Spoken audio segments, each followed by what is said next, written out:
গাজীপুরের পুবাইল পশুগাঁও এলাকায় ভুয়া কমিটি করে এতিমখানার অনুদানের চাল আত্মসাতের অভিযোগ উঠেছে।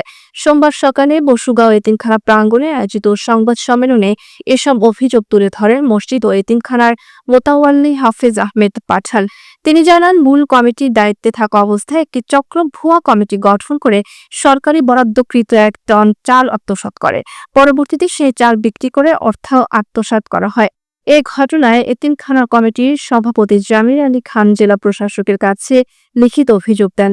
তদন্ত কমিটির চাপের মুখে পরবর্তীতে আত্মসাতের অর্থ ফেরত দিতে বাধ্য হয় অভিযুক্তরা।